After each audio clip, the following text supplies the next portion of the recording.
Arrête de quémander comme un petit garçon pathétique.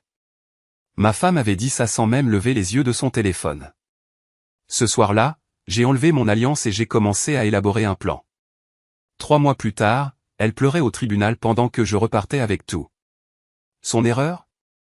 Avoir cru que je serais toujours faible. Je m'appelle Benjamin Walker. J'ai 43 ans, je suis chef de projet senior chez Riverside Construction. Et jusqu'à il y a 3 mois, je pensais que mon mariage allait bien. La nuit où tout s'est effondré n'avait rien de spectaculaire. Pas de cris, pas d'assiettes qui volent, juste ces mots glaciales dans la cuisine pendant que je remplissais le lave-vaisselle. Emma, notre fille, était à l'étage, probablement en train de regarder des dessins animés, ignorant que son père allait se faire arracher le cœur. « Arrête de faire ton ado en manque d'attention », avait dit Chloé, toujours les yeux rivés sur son téléphone. Sois un homme, pour une fois, Benjamin. Ce besoin constant d'intimité est pathétique. Je me souviens de l'assiette que je tenais, une assiette en céramique bleue de notre mariage. Je l'ai posée délicatement dans le panier. Astérisque pathétique, astérisque, le mot est resté suspendu dans l'air. Je ne quémandais pas, ai-je dit doucement. Je t'ai juste demandé si tu voulais passer la soirée ensemble. Chloé a finalement levé les yeux, son regard était glacial. Tu demandes toujours, tu es toujours collant, tu as toujours besoin de quelque chose de moi. C'est épuisant, Benjamin. J'avais déjà entendu des variations de ce discours. Les yeux qui se lèvent quand je propose des soirées en amoureux. Le soupir lourd quand je tends la main vers elle. Mais là, c'était différent. Ce n'était pas juste de la frustration. C'était du mépris pur et dur. Tu me manques, ai-je dit, sachant que c'était une erreur dès que les mots ont franchi mes lèvres. Elle a ri, un rire aigu et amer. Putain, Benjamin, t'as l'air d'un de ces mecs pathétiques sur Reddit. C'est embarrassant. Quelque chose en moi s'est figé. Pas de la colère, pas de la peine, juste figé. Comme une machine qui s'arrête. J'ai regardé cette étrangère de 32 ans et j'ai réalisé que je ne la connaissais même plus. Je n'ai pas argumenté, je ne me suis pas défendu. J'ai juste hoché la tête, je me suis essuyé les mains et je suis sorti de la cuisine. Derrière moi, Chloé a marmonné quelque chose, mais je n'ai pas entendu. Mes oreilles bourdonnaient d'une clarté que je n'avais pas ressentie depuis des années. Je suis allé dans la chambre d'amis et je me suis assis sur le bord du lit simple. J'ai regardé mes mains. Ses mains avaient construit notre terrasse, réparé sa voiture, l'avaient serré dans leurs bras quand son père est mort. Ce n'étaient pas des mains faibles. J'ai enlevé mon alliance. Pas de manière dramatique, juste par instinct. Je l'ai fait rouler entre mes doigts, sentant le poids de l'or que je portais depuis plus de 10 ans. C'est là que j'ai réalisé que je n'étais pas dans un mariage. J'étais dans une prise d'otage. Et la rançon, c'était ma dignité. Ce soir-là, j'ai décidé de ne pas partir. Pas encore. Mais d'arrêter. Arrêter de demander. Arrêter d'espérer. Arrêter d'être l'homme qu'elle détestait manifestement. Si Chloé voulait que j'arrête de quémander de l'intimité, j'arrêterais complètement. À 5h30 le lendemain matin, mon réveil a sonné pour la première fois depuis des années. J'ai lassé des chaussures de course que j'avais oublié posséder et je suis sorti dans l'aube froide. L'air m'a brûlé les poumons, vif et pur. Quand je suis rentré, Chloé dormait encore. Je me suis douché, j'ai préparé le petit déjeuner, une assiette, une tasse de café. Elle est descendue finalement, surprise de me voir debout. « Tu es debout de bonne heure » a-t-elle dit, prudente. « Ouais » ai-je répondu, sans lever les yeux. Elle a attendu que j'en dise plus, que je remplisse le silence comme je le faisais toujours. Je ne l'ai pas fait. J'ai juste mangé, j'ai rincé mon bol et je suis monté préparer Emma pour l'école. C'était le jour 1. Le jour où j'ai arrêté de quémander. Le jour où Benjamin Walker s'est enfin réveillé. La course est devenue une routine. Chaque matin à 5h30, avant même que le soleil ne pense à jeter un coup d'œil sur l'horizon de Virginie, avant que Chloé ne se réveille, avant qu'Emma n'ait besoin de petit déjeuner, juste moi et le bitume et la tranquille réalisation que j'avais oublié ce que c'était de faire quelque chose juste pour moi. À la fin de la première semaine, je pouvais courir 3 kilomètres sans m'arrêter. Mes genoux me faisaient encore mal, mes poumons me brûlaient encore, mais il y avait quelque chose d'addictif dans cette douleur. C'était une douleur honnête, pas l'étouffement lent d'un mariage construit sur le mépris. Chloé a remarqué les changements, mais elle n'a rien dit. Pas au début. J'avais arrêté de faire les petites choses que j'avais toujours faites. Les choses qui me désignaient comme le mari dévoué. Plus de café qui l'attend quand elle descend. Plus de questions sur sa journée. Plus de massage du dos pendant qu'elle fait défiler son téléphone, en m'ignorant. J'ai déménagé mes affaires dans la chambre d'amis lentement. Quelques livres un soir, le chargeur de mon ordinateur portable le lendemain. Puis mes vêtements, un tiroir à la fois. Chloé est passée devant la porte ouverte une fois, s'est arrêtée, mais n'a pas dit un mot. Au travail, je me suis jeté à corps perdu dans le projet Riverside Commons, un projet de développement commercial de 3 millions de dollars qui traînait en longueur depuis des mois. Je restais tard, pas seulement pour éviter la maison, bien que ce soit le cas, mais parce que je me suis souvenu de ce que c'était d'être bon dans quelque chose. D'être respecté. Mon équipe de projet écoutait réellement quand je parlais. Ils ne levaient pas les yeux au ciel et ne qualifiaient pas mes idées de pathétiques. T'es en pleine bourre, Ben, ces derniers temps, a dit mon patron pendant une visite du chantier. Quoi que tu fasses, continue comme ça. Ce que je faisais, c'était simple. Je me souvenais de qui j'étais avant de passer 12 ans à me rapetisser pour correspondre à l'idée que Chloé se faisait d'un mari acceptable. À la maison, le silence s'épaississait. On cohabitait comme de polis étrangers. Je préparais le dîner, mais seulement pour Emma et moi. Je faisais la lessive, mais seulement celle d'Emma et la mienne. Les vêtements sales de Chloé restaient dans le panier. Qu'elle se débrouille. Un soir, au bout d'environ 3 semaines, Chloé a tenté une approche différente. Elle est entrée dans la chambre d'amis en portant la nuisette bleue que je lui avais achetée pour son anniversaire il y a 2 ans, celle qu'elle n'avait jamais mise. « Qu'est-ce que tu fais là » a-t-elle demandé, appuyée contre le chambranle de la porte. J'ai levé les yeux de mon livre. Je lis. Je veux dire, pourquoi tu dors ici ? C'est plus confortable, ai-je répondu, en retournant à ma page. Elle est restée là un long moment, à attendre que je développe. Je ne lui ai rien donné. Finalement, elle est partie, en refermant la porte un peu trop fort. J'ai recommencé à tenir un journal, ce que je n'avais pas fait depuis avant notre mariage. Pas des tirades de colère ou des histoires à pleurer, juste des choses que je remarquais. Comme le visage de Chloé qui se crispait à chaque fois qu'Emma demandait pourquoi papa ne dormait plus dans le grand lit. Ou comment elle avait commencé à se maquiller davantage, à s'habiller plus joliment, comme si elle pouvait reconquérir l'attention qu'elle repoussait depuis des années. Mon ami Grégory a appelé un samedi matin. Grégory Foster, 46 ans, divorcé depuis 5 ans, remarié à une femme qui semblait vraiment l'apprécier. T'as l'air différent, a dit Grégory. Différent comment ? Réveillé, a-t-il répondu. Tu viens au match ce soir ? Les Nationals jouent contre les Braves. J'ai raté les 6 derniers mois de notre truc de baseball parce que Chloé avait toujours quelque chose d'autre de prévu. Ouais, ai-je dit. Je serai là. Chloé a entendu la conversation. On dîne chez ma mère ce soir, a dit ma femme après que j'ai raccroché. Tu dînes chez ta mère, ai-je corrigé. J'ai des projets. Sa bouche s'est ouverte et refermée. Elle n'était pas habituée à cette version de moi. Celle qui ne réorganisait pas toute sa vie pour elle. Et Em et moi, on y va, a dit Chloé. D'accord, amusez-vous bien. Moi, je veux un match. Grégory et moi avons bu de la bière, mangé des hot-dogs hors de prix et ri de trucs stupides. Sur le chemin du retour, il a posé la question que j'évitais. Ça va, mon pote ? Tout va bien entre toi et Chloé ? J'ai pensé à mentir. Non, ai-je dit à la place, mais j'y travaille. Quand je suis rentré à la maison, Chloé m'attendait dans le salon. Il faut qu'on parle, a-t-elle dit. De quoi ? De ça. Elle a désigné de la main. Cette attitude, cette distance. Je me suis assis en face d'elle, pas à côté d'elle. Tu m'as dit d'arrêter de supplier. J'ai arrêté. Je ne voulais pas dire, elle s'est interrompue. La frustration a traversé son visage. Tu es puéril. Non, ai-je dit calmement. Je suis honnête. Tu voulais de l'espace, tu l'as. Elle m'a fixé du regard. Et pour la première fois depuis des mois, j'ai vu quelque chose scintiller derrière ses yeux. Pas de l'amour, pas de la chaleur, juste un soupçon que les choses avaient changé et qu'elle n'avait plus le contrôle. Je me suis levé. Bonne nuit, Chloé. En me dirigeant vers la chambre d'amis, je l'ai entendu murmurer quelque chose, mais je ne me suis pas arrêté pour demander quoi.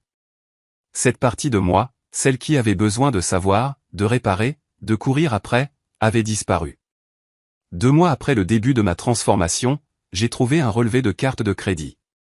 Pas parce que je fouinais, mais parce que Chloé l'avait laissé sur le comptoir de la cuisine, enfoui sous du courrier indésirable comme si elle se fichait que je le voie ou peut-être qu'elle voulait que je le trouve. Des débits du Marriott du centre-ville. 3 dates différentes au cours des 2 derniers mois. Chaque fois un mardi après-midi, le jour où j'avais des réunions de chantier tardives au Riverside comme on project. Ma femme avait été prudente, mais pas assez. Je me suis assis à la table de la cuisine, les yeux rivés sur les chiffres. $187, $212, $195. Des chambres d'hôtel qu'elle payait pendant que je travaillais 60 heures par semaine pour lui offrir la vie qu'elle prétendait ne pas être assez bien. Emma était à l'école. Chloé était au travail. Enfin, c'est ce qu'elle disait. J'aurais pu l'appeler, la confronter, exiger des réponses. L'ancien Benjamin l'aurait fait. L'ancien Benjamin se serait rendu à son bureau, aurait fait une scène, l'aurait supplié de s'expliquer. J'ai pris une photo du relevé avec mon téléphone. Puis j'ai appelé un avocat. L'avocat s'appelait Richard Vance, un type que Grégory m'avait recommandé. Il est cher mais méticuleux, avait dit mon ami. Et il ne perd jamais. Monsieur Walker, a dit Richard quand je me suis assis dans son bureau cet après-midi-là, dites-moi ce qui se passe. Je lui ai montré le relevé, je lui ai parlé du mépris, du rejet, de la lente mort de notre mariage. Il a écouté sans m'interrompre, en prenant des notes sur un bloc-notes jaune. Voulez-vous sauver ce mariage, a demandé Richard quand j'ai terminé. J'y ai pensé. Vraiment pensé. Non, ai-je dit, je veux m'en sortir. Alors, on vous en sortira, a répondu Richard. En Virginie, le divorce pour faute est possible. L'adultère est un motif valable, mais il nous faut des preuves qui aillent au-delà des relevés de cartes bancaires. Quel genre de preuves? Des photos, des témoins, d'autres documents. Je peux vous recommander un détective privé. J'ai engagé ce détective le jour même. Il s'appelait Michael Peterson, un ancien flic qui ressemblait exactement à ce qu'on imagine, visage buriné, attitude pragmatique. Il prenait $150 de l'heure, plus les frais. Donnez-moi 2 semaines, dit James. Si elle voit quelqu'un, je découvrirai qui. Ce soir-là, je suis rentré à la maison et j'ai fait comme si de rien n'était. J'ai préparé le dîner pour Emma, je l'ai aidée avec ses devoirs de maths, j'ai regardé son émission préférée avec elle. Quand Chloé est rentrée à 7 heures, j'ai à peine levé les yeux. Comment s'est passée ta journée, a demandé ma femme. Je tâte le terrain. Bien. J'ai terminé l'inspection des fondations à Riverside, ai-je répondu. Burke, bien. Occupé. Elle fit une pause. Tu es différent ces derniers temps. Je l'ai regardée. Cette femme que j'avais aimée pendant plus de 10 ans. Cette étrangère qui couchait avec un autre pendant que je payais ses factures. Juste concentrée sur le travail, ai-je dit. Elle en voulait plus. Je pouvais le voir sur son visage, mais je ne lui ai rien donné.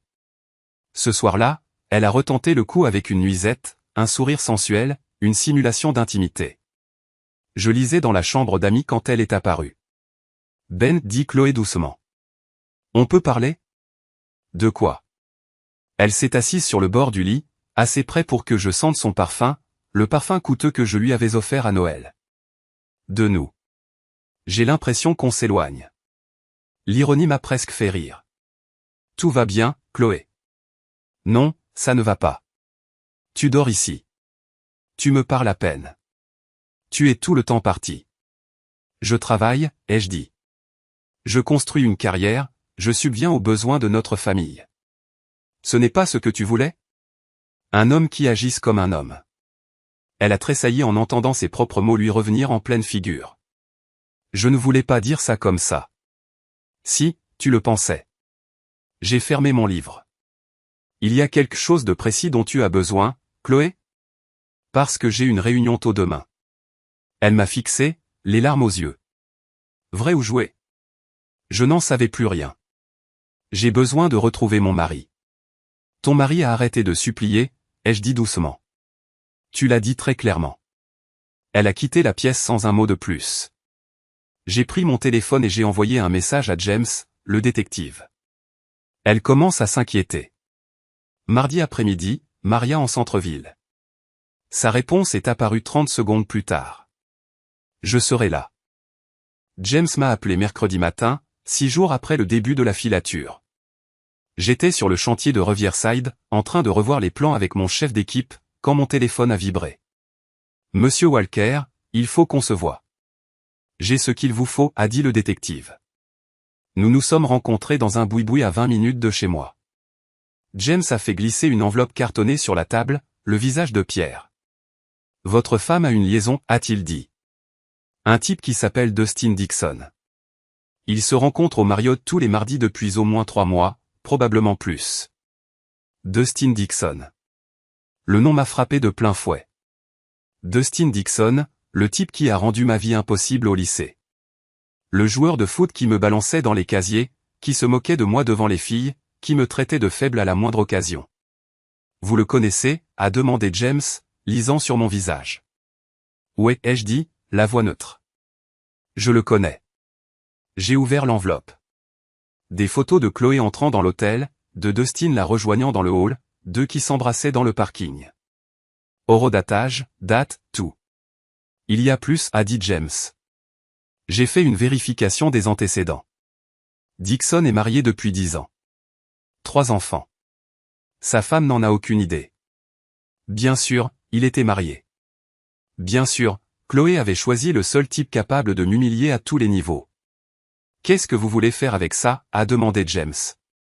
J'ai regardé les photos, le visage de ma femme, heureuse comme je ne l'avais pas vue depuis des années. Elle souriait à Dustin Dixon, la brute du lycée, pendant que moi, j'étais à la maison à élever sa fille et à payer pour sa liaison. Je veux des copies de tout, ai-je dit. Et je veux que vous retrouviez la femme de Dustin. James a hoché la tête. J'ai déjà ses coordonnées. Elle s'appelle Laura Dixon. Elle travaille comme infirmière à Henriot Général. J'ai pris ma décision sur le champ, dans cette banquette de boui-boui. Envoyez-lui des copies, à elle aussi. Elle mérite de savoir. Vous êtes sûr, a demandé James. Ça va tout faire exploser. Tout a déjà explosé, ai-je répondu. Je m'assure juste que tout le monde le sache. Ce soir-là, je suis rentré à la maison et j'ai fait comme si de rien n'était. J'ai aidé Emma avec son projet scientifique, j'ai préparé le dîner, j'ai regardé Chloé se déplacer dans la maison comme si tout était normal, comme si elle n'avait pas passé l'après-midi dans une chambre d'hôtel avec le type qui m'avait tourmenté il y a 25 ans. Comment s'est passée ta journée, a demandé Chloé pendant le dîner. Productive, ai-je dit. Très productive. Le lendemain matin, Richard, l'avocat, a déposé les papiers du divorce. Adultère, différends irréconciliables, garde exclusive d'Emma en raison de l'infidélité et du comportement instable de Chloé. J'ai fait signifier les papiers à Chloé à son bureau. Professionnel, public, humiliant exactement comme elle m'avait humilié. Mon téléphone a sonné à 14h47. Le nom de Chloé s'affichait à l'écran. J'ai laissé filer sur la messagerie vocale. Elle a rappelé, encore et encore, 17 fois en 1 heure. Finalement, j'ai répondu. Comment as-tu pu, a hurlé ma femme. Tu m'as fait signifier les papiers au travail. Tout le monde a vu. Comment as-tu pu me faire ça? J'ai répété calmement. Comment as-tu pu coucher avec Dustin Dixon pendant 3 mois pendant que j'élevais notre fille? Silence. Un silence complet, absolu. Ouais, ai-je dit. Je sais. Je sais tout, Chloé. L'hôtel, l'adultère, tout. Et ton patron aussi maintenant, vu comme tu gueulais au bureau. Ben, s'il te plaît, laisse-moi t'expliquer. Non, je l'ai coupé. Tu n'as pas le droit de t'expliquer. Tu as perdu ce droit quand tu m'as traité de pathétique parce que je voulais ma propre femme. J'ai raccroché. Elle a rappelé immédiatement. J'ai bloqué son numéro. Ensuite, j'ai appelé Laura Dixon. Laura Dixon et moi nous sommes rencontrés dans un restaurant tranquille en dehors de Richmond, loin des regards de nos conjoints. Elle avait 41 ans, était infirmière avec des yeux fatigués, le genre de visage qui en avait trop vu. Quand elle s'est assise en face de moi, j'ai vu ma propre fatigue me renvoyer le regard. Merci d'être venue, a dit Laura, sa voix assurée malgré le tremblement de ses mains. Quand j'ai reçu ces photos, je ne savais pas si je devais les croire. Elles sont vraies, ai-je dit. Je suis désolé que tu aies dû les voir comme ça. Elle a sorti sa propre enveloppe, comme moi. J'ai engagé quelqu'un, moi aussi.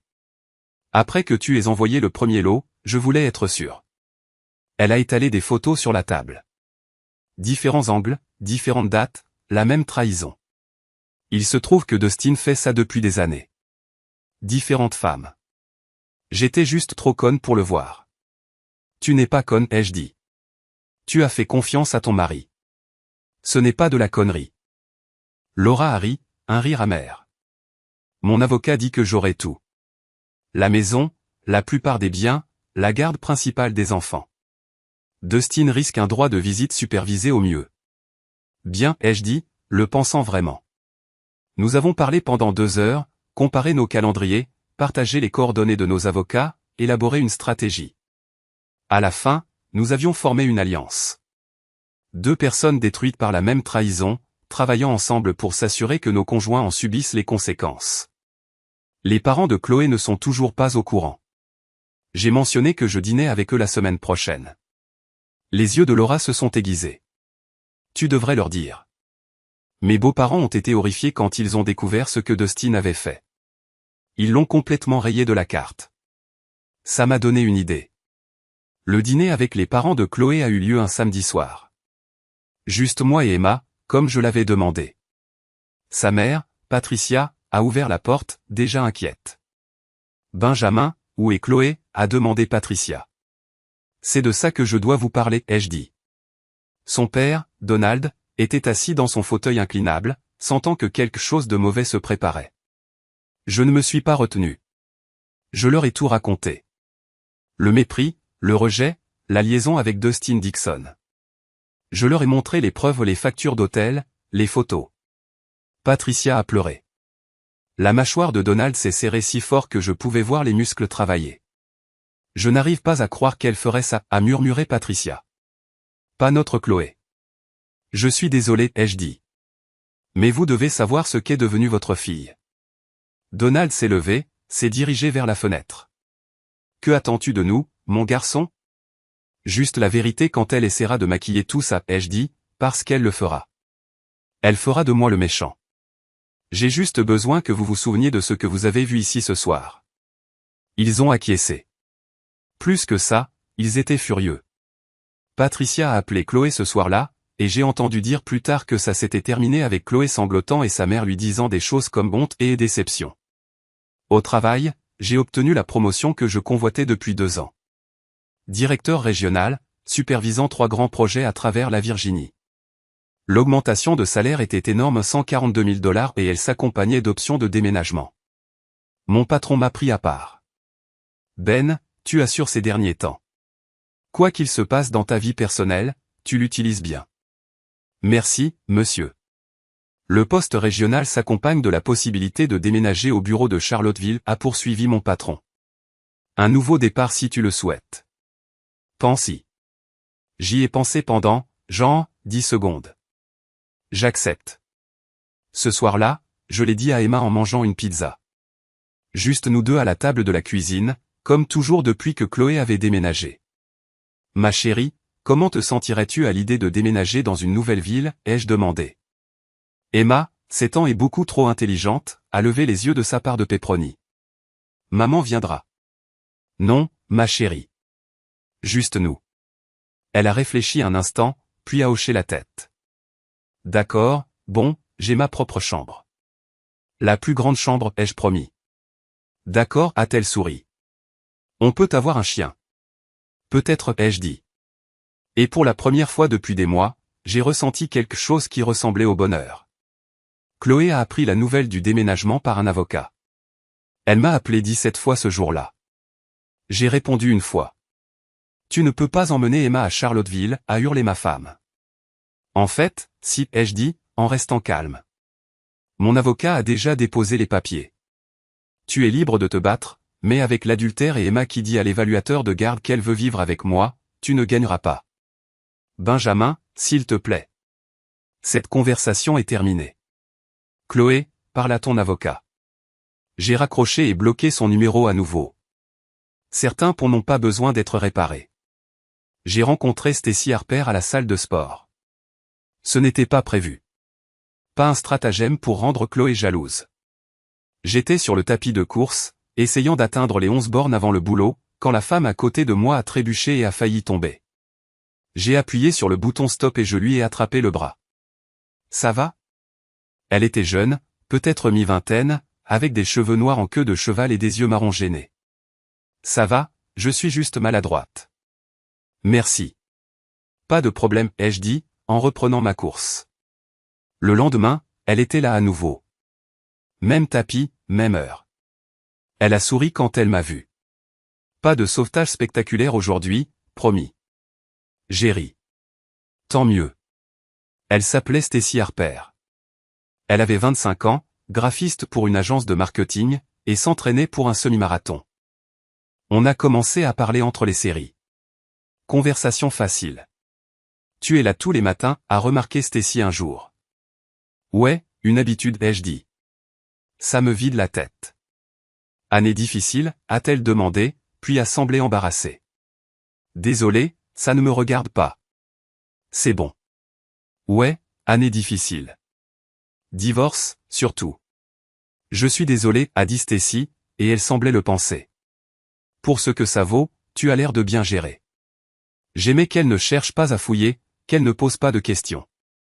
On parlait juste de courses, de boulot, de livres. Des choses normales avec quelqu'un qui ne connaissait pas mon histoire, ne me jugeait pas, ne me voyait pas comme un loser. Un matin, Stacy a dit qu'elle cherchait quelqu'un pour courir le week-end. Mon groupe de course s'est séparé, et les longues distances toutes seules, c'est nul. J'aurais bien besoin d'un partenaire de course, ai-je dit avant de pouvoir y réfléchir.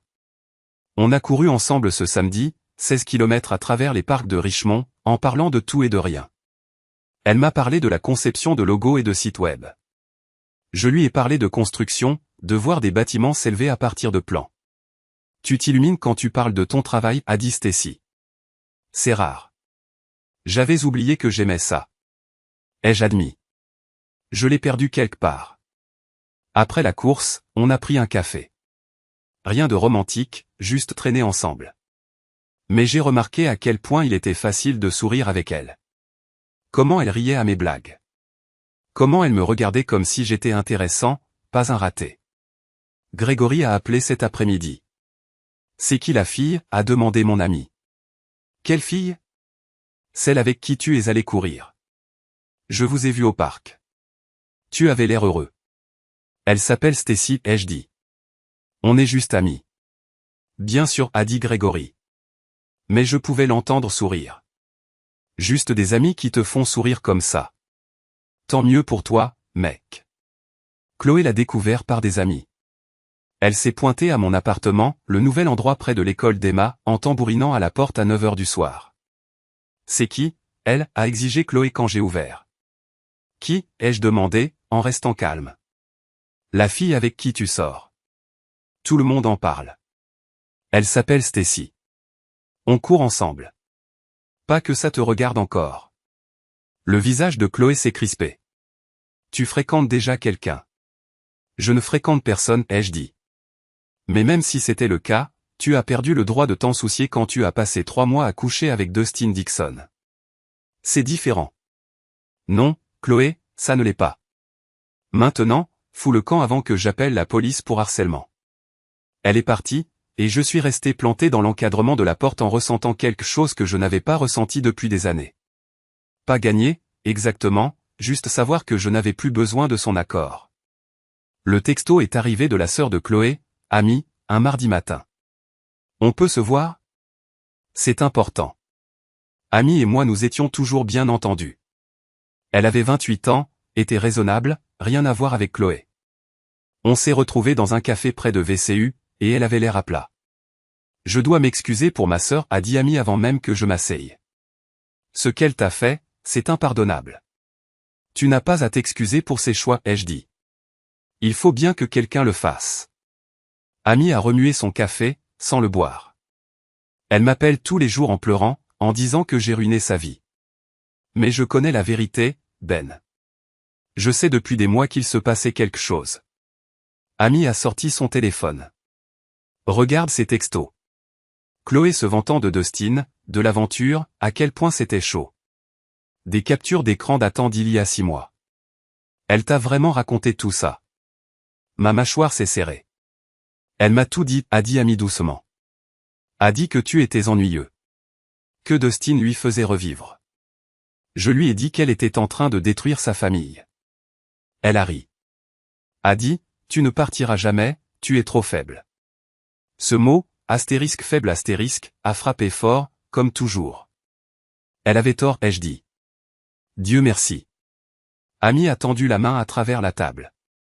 Serre-moi la main. Tu mérites tellement mieux, Ben. Tu l'as toujours mérité. Je témoignerai pour toi à l'audience de garde si tu as besoin de moi. Sans hésiter. Emma mérite un parent stable, et c'est toi, pas Chloé. 3 jours plus tard, 6 de ses amis ont organisé ce que Chloé a appelé plus tard une intervention. Elle l'avait invitée à ce qu'elle croyait être une soirée entre filles, et là, elles l'ont accablée au sujet de sa liaison, de ses mensonges, de la façon dont elle m'avait traité. Jessica, sa meilleure amie depuis la fac, m'a envoyé l'enregistrement. Je me suis dit que tu aimerais entendre ça, m'a envoyé Jessica par SMS. J'ai tout écouté. 6 femmes des personnes qui étaient à notre mariage, qui avaient célébré des anniversaires et des fêtes avec nous disant à Chloé exactement ce qu'elle pensait d'elle. Tu avais un homme bien. La voix de Jessica était claire et tranchante. Benjamin était loyal, travailleur, un père formidable, et tu as tout gâché pour astérisque quoi astérisque? Un béguin de lycée qui se sert de toi? Tu ne comprends même pas. Chloé sanglotait sur l'enregistrement. Ben a changé. Il est devenu froid. Il est devenu froid astérisque après astérisque que tu l'aies traité comme une merde pendant des années. Une autre voix, Sarah, je crois qu'on l'a tous vu, Chloé. Les yeux au ciel, les commentaires acides, la façon dont tu te moquais de lui devant nous. C'était cruel. Je n'ai jamais astérisque voulu astérisque si, tu as voulu. Jessica l'a coupé. Tu as voulu chaque mot. Tu voulais qu'il se sente petit pour que tu te sentes grande. Et maintenant, tu es seule, et tu ne peux t'en prendre qu'à toi-même. L'enregistrement s'est terminé avec Chloé qui partait en trombe. Jessica m'a appelé ce soir-là. Elle est furieuse contre nous toutes, a dit Jessica. Mais il fallait que quelqu'un le dise. Ce qu'elle t'a fait astérisque et astérisque de la maltraitance. De la maltraitance émotionnelle, Ben, pendant des années. Merci, ai-je dit, surpris par la boule dans ma gorge. On aurait dû dire quelque chose plus tôt, a avoué Jessica. On le savait tous. On pensait juste, je ne sais pas, que vous alliez arranger ça. Je suis désolé qu'on soit resté silencieuse. Après avoir raccroché, je me suis assis dans mon nouvel appartement, Emma endormie dans sa chambre, et j'ai laissé ça s'imprégner. 6 personnes avaient regardé mon mariage s'effondrer et n'avaient rien dit.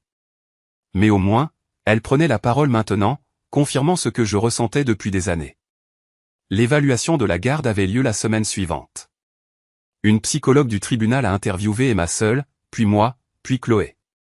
Emma lui a dit qu'elle voulait vivre avec papa parce que, selon ses mots de petite fille de 7 ans, maman crie beaucoup et est toujours triste maintenant. La psychologue a recommandé que j'obtienne la garde principale, avec des visites supervisées pour Chloé jusqu'à ce qu'elle termine une thérapie et prouve qu'elle était stable. L'avocate de Chloé a essayé de s'y opposer, mais les preuves étaient trop nombreuses, la liaison, les problèmes d'argent, le témoignage d'amis, les amis. Les propres mots d'Emma. Votre cliente a détruit ce mariage avec l'adultère, a déclaré mon avocat, Richard, pendant la médiation. Monsieur Walker est le principal responsable des soins depuis des mois, pendant que votre cliente était occupée avec sa liaison. Le tribunal privilégiera la stabilité. L'avocate de Chloé le savait aussi. Ils ont trouvé un accord. J'ai obtenu la garde principale. La maison serait vendue et l'argent partagé. Chloé recevrait une pension alimentaire minimale pendant 3 ans, bien moins que ce qu'elle voulait. Quand les papiers ont été signés, Chloé m'a regardé, les yeux rouges et gonflés. J'espère que tu es content maintenant, a-t-elle dit, amère. Je ne suis pas content, ai-je dit honnêtement. Mais je suis libre. Il y a une différence. Ce soir-là, j'ai emmené Emma manger une glace. Juste nous deux, ne célébrant rien de spécial, juste être ensemble. Papa, a dit Emma, du chocolat étalé sur le menton. Tu es triste à cause de maman? J'y ai réfléchi. Vraiment réfléchi. Non, ma chérie. Je suis triste que ça ait dû se passer comme ça. Mais je ne suis pas triste que ce soit fini. Moi non plus, a dit Emma, puis a repris sa glace. Parfois, les enfants comprennent les choses mieux que les adultes ne le pourraient jamais. Le contrat de mariage est apparu 3 semaines avant une audience au tribunal. Je l'avais complètement oublié, mais mon avocat, Richard, l'a trouvé enfoui dans de vieux dossiers d'avant notre mariage. « Ben, avez-vous signé ça sous la pression ?» a demandé Richard, en me montrant le document. Je l'ai lu, des souvenirs me revenant en mémoire. Chloé me l'avait sorti la veille de notre répétition de mariage, déjà bien arrosée, en disant que je devais le signer sinon elle annulait le mariage. Son père l'avait rédigé, protégeant l'argent familial dont j'ignorais même l'existence. Ouais, ai-je dit. Elle m'a donné un ultimatum. Tu signes ou pas de mariage? C'est invalide, a dit Richard en souriant. Coercition. Signez moins de 24 heures avant le mariage. Pas d'avocat indépendant pour vous. Un étudiant en première année de droit pourrait faire annuler ça. Qu'est-ce que ça veut dire? Ça veut dire que Chloé n'a pas la protection qu'elle pensait avoir. L'héritage de sa grand-mère, le fonds fiduciaire, tout ça fait maintenant partie des biens matrimoniaux. Le regard sur le visage de Chloé quand son avocat le lui a dit est quelque chose que j'aurais aimé voir. Au lieu de ça, j'ai eu le coup de fil furieux. Tu vas vraiment prendre l'argent de ma grand-mère, a hurlé Chloé. L'argent qui était censé servir aux études d'Emma. Je prends la moitié des biens matrimoniaux, ce que cet argent est devenu quand tu m'as forcé à signer un contrat de mariage invalide, ai-je dit calmement. Et contrairement à toi, je mettrai réellement ma moitié pour les études d'Emma. Tu es vindicatif. Non, Chloé, j'en ai juste marre d'être celui qui perd tout pendant que tu n'affrontes aucune conséquence. L'argent n'était même pas le plus gros choc. En fouillant dans les documents financiers pour le divorce, Richard a trouvé autre chose. Le fonds d'éducation où je versais de l'argent pour Emma aux 15 000 $ que j'avais économisé pendant 7 ans avait été vidé. Où est passé cet argent? Demanda Richard en me montrant les relevés. J'ai retracé les retraits jusqu'au compte de Chloé ou des retraits en espèces. Elle a volé l'argent du fonds universitaire de notre fille. La rage montait en moi, pour la première fois depuis des mois. Richard en a fait le point central de notre affaire. Votre honneur, Madame Walker n'a pas seulement trahi son mari.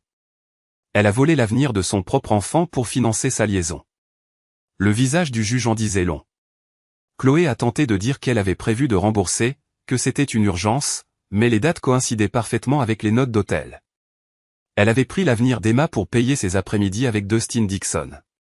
Madame Walker remboursera intégralement le fonds d'éducation dans un délai de 6 mois, ordonna le juge, avec intérêt, et si elle ne le fait pas, elle sera reconnue coupable d'outrage. Chloé avait déjà du mal à payer son loyer. L'idée qu'elle réunisse 15 000 $ plus les intérêts était une blague. À l'extérieur du palais de justice, Chloé a tenté une dernière manœuvre. Elle a attrapé mon bras, les larmes coulant à flots. S'il te plaît, Ben, ne me prends pas tout. J'ai fait des erreurs, mais je suis sa mère. J'ai regardé sa main sur mon bras, puis son visage. Le visage que j'avais aimé pendant plus d'une décennie. Maintenant juste une étrangère qui avait choisi de me blesser de la pire façon qui soit. Tu as raison, dis-je. Tu astérisque et astérisque la mère d'Emma, et c'est la astérisque seule astérisque raison pour laquelle tu obtiens quoi que ce soit. Mais toi et moi. C'est fini, Chloé. Complètement. Et si je te disais que je ne l'ai jamais aimé, murmura-t-elle, désespérée. Que c'était juste une erreur? Que je veux que tu reviennes? Alors je dirais que tu as détruit notre mariage pour rien. Répondis-je, ce qui honnêtement rend les choses pires, pas meilleures. J'ai retiré mon bras et je me suis éloigné. Derrière moi, je l'ai entendu commencer à sangloter, mais je ne me suis pas retourné. Certaines personnes ne méritent pas votre sympathie, même quand elles pleurent. Ce soir-là, Stacy et moi sommes allés courir comme d'habitude. Elle était devenue une constante dans ma vie ces derniers mois. Quelqu'un à qui je pouvais parler sans être jugé. Quelqu'un qui me faisait rire quand j'avais oublié que j'en étais encore capable. Comment s'est passé le procès? Demanda Stacy alors que nous trouvions notre rythme. C'est fini, dis-je. Enfin, complètement fini. Comment tu te sens? J'y ai réfléchi. Plus léger. Comme si je portais quelque chose de lourd depuis des années. Et que je l'avais enfin posé. Stacy sourit. Bien. Tu mérites de te sentir léger. Nous avons couru en silence confortable pendant un moment. Puis elle a dit quelque chose qui m'a pris au dépourvu. Ben, je sais que le timing est peut-être affreux, mais est-ce que tu aimerais dîner un de ces soirs? Un vrai dîner, pas juste un café après notre course.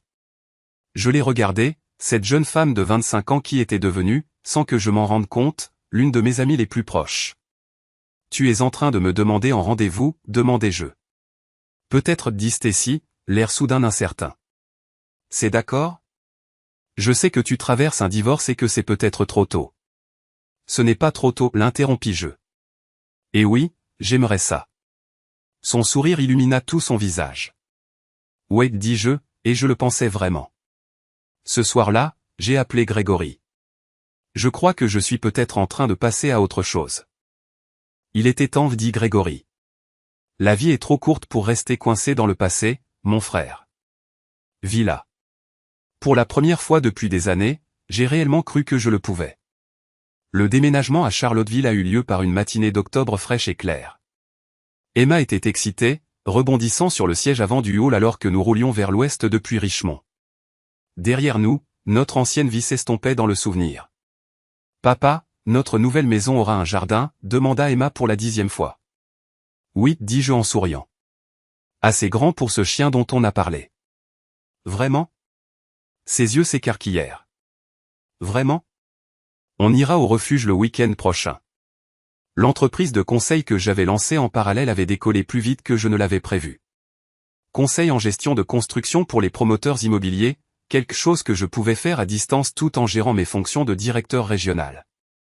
En 6 mois, cela rapportait $4000 de plus par mois et continuait de croître. Gregory a appelé alors que nous prenions l'autoroute. Tu fais vraiment ça, mon frère? Demanda mon ami. Je le fais vraiment, dis-je. Nouveau départ, nouvelle ville, nouvelle vie. Tant mieux pour toi, mec. Tu l'as mérité. Eddie, Stacy vient avec toi. J'ai jeté un coup d'œil à la voiture qui nous suivait. Stacy conduit son propre véhicule rempli de cartons. Elle a trouvé un emploi dans un cabinet de design à Charlottesville. Elle commence le mois prochain. Regarde-toi, dit Gregory. Et je pouvais entendre la fierté dans sa voix. De brisé à épanoui en moins d'1 an. Plus brisé, corrigeai-je. Juste reconstruit. L'accord de garde était finalisé. Emma passerait un week-end sur 2 avec Chloé, qui avait emménagé dans un petit appartement à Richmond et avait accepté un emploi dans une entreprise de marketing qui la payait la moitié de ce qu'elle gagnait avant. La liaison lui avait tout coûté. Son mariage, ses amis, le respect de sa famille, sa sécurité financière. Le divorce de Dustin Dixon avait été encore plus compliqué. Laura lui a tout pris. La maison, les voitures, la garde exclusive de leurs 3 enfants. La dernière fois que j'en ai entendu parler, il vivait dans un studio et bossait dans une concession automobile. Le caïd du lycée réduit à démarcher des inconnus par téléphone pour des solutions de financement. Il y avait une certaine poésie là-dedans. Notre nouvelle maison à Charlottesville était parfaite. 3 chambres, un jardin assez grand pour qu'Emma puisse jouer, et un bureau où je pouvais gérer mon entreprise de consulting en pleine expansion. Le quartier était calme, plein de familles, le genre d'endroit où les gens parlent réellement à leurs voisins. Stacy nous a aidés à déballer. Sa présence était tellement naturelle qu'Emma n'arrêtait pas de demander quand est-ce qu'elle emménageait, elle aussi. Pas encore, ma puce, a répondu Stacy en riant. Ton papa et moi, on prend notre temps. C'est ce que disent les adultes quand ils s'aiment bien, a déclaré Emma avec sa sagesse de 7 ans. Stacy m'a regardé, souriant. Elle n'a pas tort. Ce soir-là, après qu'Emma se soit endormie dans sa nouvelle chambre, Stacy et moi étions assis sur la véranda avec des bières, à regarder les étoiles. Merci, ai-je dit, d'être aussi patiente avec tout ça, le divorce, le déménagement, tout. Tu mérites qu'on soit patient, a simplement répondu Stacy. En plus, je n'ai jamais vu quelqu'un gérer un cauchemar avec autant d'élégance. Tu aurais pu être aigri, en colère, vindicatif. J'avoue que j'ai été un peu vindicatif, ai-je dit. Vindicatif stratégique, a corrigé Stacy. Il y a une différence. Tu as fait en sorte que Chloé assume ses actes, mais tu n'as pas été cruel. C'est une force. J'y ai pensé. Au type que j'étais il y a 1 an, à supplier l'amour de quelqu'un qui était déjà parti. Au type que j'étais maintenant, assis sur ma propre véranda, à construire une vie selon mes propres règles.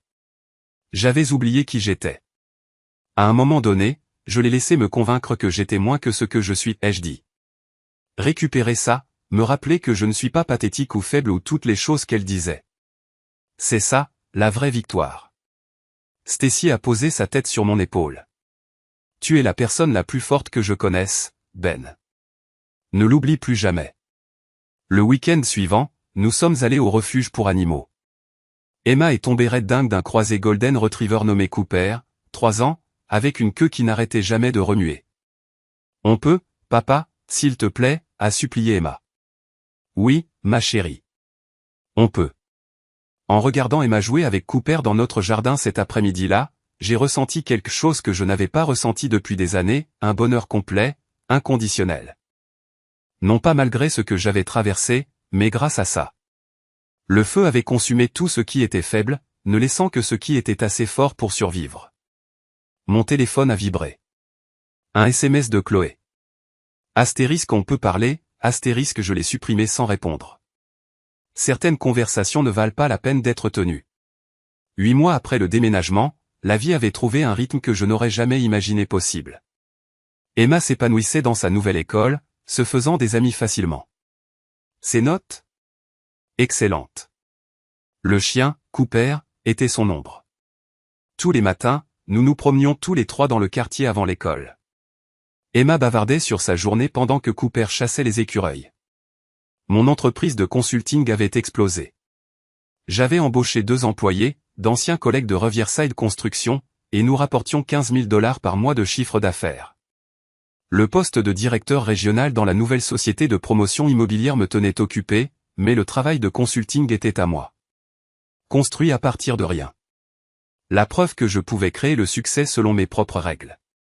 Stacy était devenue un élément essentiel de nos vies. Elle et Emma faisaient des gâteaux le samedi matin pendant que je travaillais dans mon bureau. Elle venait aux pièces de théâtre d'Emma, à ses matchs de foot, traitant ma fille avec une véritable affection qui n'était ni fausse ni forcée.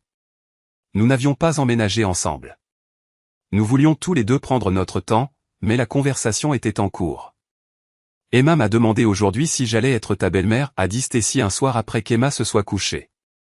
Qu'est-ce que tu as répondu, ai-je demandé. J'ai dit que ça dépendait de son papa et de moi, mais que je serais honoré si c'est ce qui arrivait un jour. Je l'ai serré contre moi. Bientôt, peut-être. Stacy a souri. Oui, peut-être. La vie de Chloé avait pris la direction opposée. Les rares fois où elle venait chercher Emma pour ses week-ends, elle paraissait plus petite, plus mince, plus vieille. La confiance qu'elle utilisait autrefois comme une arme. Disparue. Elle a essayé de se remettre avec Dustin après que les 2 divorces aient été prononcés, mais apparemment, il était passé à autre chose. Le schéma s'est répété. Emma est revenue d'un week-end de visite plus silencieuse que d'habitude. Tout va bien, ma chérie, ai-je demandé. Maman a beaucoup pleuré ce week-end, a dit Emma. Elle n'arrêtait pas de dire que tu lui manquais. Ça a dû être difficile à voir, ai-je dit avec précaution. Elle m'a demandé si tu étais heureux maintenant, a continué Emma. J'ai dit, oui, tu souris tout le temps. Elle a encore plus pleuré.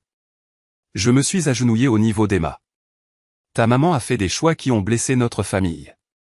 Mais elle reste ta maman, et c'est normal de l'aimer même quand elle fait des erreurs. Je sais, a dit Emma. Mais je préfère vivre avec toi. Être ici. Présent. C'est ce que j'avais appris à être. Présent pour ma fille, pour mon travail, pour moi-même. Ne plus constamment chercher l'approbation de quelqu'un qui n'avait jamais eu l'intention de la donner. Un samedi de juin, presque un an après que tout se soit effondré, j'ai emmené Emma et Stacy faire une randonnée dans le parc national de Shenandoah. Nous avons atteint un point de vue surplombant la vallée. Nous nous sommes assis tous les 3 sur un rocher, partageant des sandwichs. Papa, tu es content que maman soit partie, demanda Emma soudainement.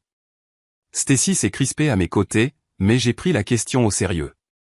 Je suis triste de la façon dont ça s'est passé, dis-je honnêtement. Mais Emma, parfois les choses les plus difficiles nous mènent aux meilleurs endroits. Si ta mère et moi ne nous étions pas séparés, nous ne serions pas ici en ce moment. Tu n'aurais pas Cooper. Nous ne vivrions pas dans cet endroit magnifique. Et Stacy ne serait pas dans nos vies. Alors, c'est bien qu'elle soit partie, insista Emma. C'est bien que nous ayons trouvé notre chemin vers quelque chose de mieux, dis-je. Tu comprends ce que je veux dire? Emma y réfléchit, puis hocha la tête. Ouais, j'aime bien et mieux. Point. Moi aussi, ma puce. Moi aussi. Ce soir-là, j'ai reçu un dernier message de Chloé. Un long message, plein d'excuses et de regrets, me demandant si on pouvait réessayer, disant qu'elle avait changé, qu'elle comprenait maintenant ce qu'elle avait perdu. Je l'ai lu une fois, puis je l'ai montré à Stacy. Qu'est-ce que tu vas répondre, me demanda-t-elle. J'ai pensé à l'homme que j'avais été, désespéré de l'approbation de Chloé, prêt à me rapetisser pour correspondre à son idée de ce qui était acceptable. Puis j'ai pensé à l'homme que j'étais devenu. Debout sur une montagne avec sa fille et une femme qui le choisissait réellement chaque jour. J'ai tapé, je suis content que tu ailles mieux, Chloé, mais ce chapitre est clos. Je suis passé à quelque chose de réel. J'espère que tu trouveras ça aussi un jour. Puis j'ai bloqué son numéro. Pas par colère, mais par lucidité. Certaines portes doivent rester fermées pour que de nouvelles puissent s'ouvrir. Stacy m'a embrassé sur la joue. Tu es vraiment libre maintenant, n'est-ce pas? Oui, dis-je en la serrant contre moi pendant qu'Emma jouait avec Cooper dans l'herbe. Je le suis vraiment. Le lendemain matin, je me suis réveillé tôt et je suis allé courir. 10 kilomètres à travers Charlottesville, devant l'université, dans les quartiers où les familles se réveillaient à peine. Quand je suis rentré à la maison, Emma était déjà debout et faisait des crêpes avec Stacy. Toutes les deux riaient d'une blague que j'avais manquée. C'était ça, ma vie maintenant. Pas parfaite, mais la mienne. Construite sur l'honnêteté plutôt que sur l'obligation, sur la présence plutôt que sur la performance, sur la force plutôt que sur la mendicité. Chloé m'avait dit de me prendre en main et d'arrêter de supplier pour du sexe. Alors, je l'ai fait. J'ai arrêté de supplier et j'ai commencé à devenir l'homme que j'étais censé être depuis le début. Celui qui connaissait sa valeur, créait sa propre joie et choisissait des gens qui le choisissaient en retour. Et vous savez quoi? C'était la meilleure revanche qui soit. Pas qu'elle souffre, mais que moi, je cartonne. Aucun regret, juste la liberté. Je suis entré dans la cuisine, j'ai embrassé Stacy pour lui dire bonjour, j'ai serré ma fille dans mes bras et je me suis assis pour prendre le petit déjeuner avec ma famille. La famille que j'ai choisie, la vie que j'ai construite, l'avenir que j'ai mérité. Il y a 12 ans, j'ai épousé une femme qui m'a montré ce que je ne voulais pas. Maintenant, je vivais une vie qui me montrait ce que je voulais, et je n'avais jamais été aussi heureux. I never found out who had your precious file. You don't even have to pay the rest of my fee. Water under the bridge, Kyle. We're best off just to move past that. All you need to do is to bring Dr. Zara's research with you, and we'll send a nice, safe helicopter to extract it. You realize I know what was in the file. I knew you were going to exploit the virus. Crane! Oh my god. You need the cure now for spin, don't you? That's the only way you could get out of this. Try to convince everyone you were working toward a cure the whole time. Don't be ridiculous. Bring us the research, and everything will be God fine. damn. You want the research? Just fucking wait for my signal. Get fucked. Get Zabby, you fucked. there? The amplifier's installed. Brilliant, Crane. We can keep playing. Just zip Funny. on down. That tunnel I mentioned is near where you land. Mr. Crane? Yeah. This is what I mean. The part of the Easter egg. This we is haven't Crane. we Who's went this? there yet. This is Volkan Dahl. I am with the brothers. Will you join us at the Hey, a vehicle flag. assembly facility? I'll provide the coordinates. I'll be there shortly. Is there a trash bag down the bottom? Wait, we got a side quest to do, but we still gotta return for the old tunnel. I don't know what the flags are, no. I feel like we've found a couple of them though. I could be wrong. Where the hell do we jump from here? Did you get the flag? Yeah. Okay, I'm dead. Oh my god. Driving me nuts, falling.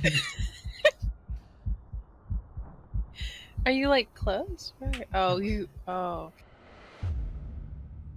Oh, it's an Easter egg to Assassin's Creed. Ah, that's cool. It's mad. I assume I'm going the right way. Wait, why would we take it towards No. the forest instead? What? Yeah. No, no, no! Why has done that to me? Wait, why should we go to the forest? I'm confused. Doesn't even look like you can.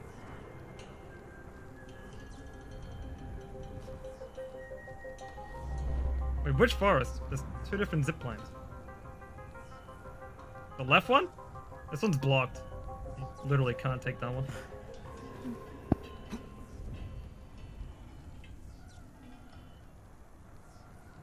The rocky one. Okay. I don't know why we're going here, but we're doing it.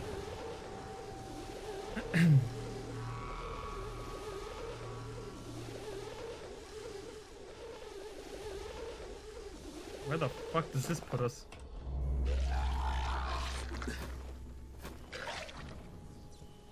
It keeps going? Do I take this one as well?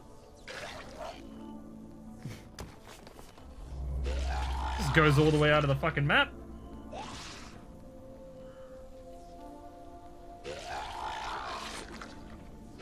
I guess we'll take this one as well when you're down here.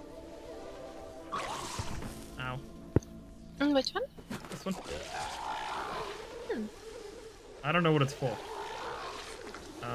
Adventure. I guess so.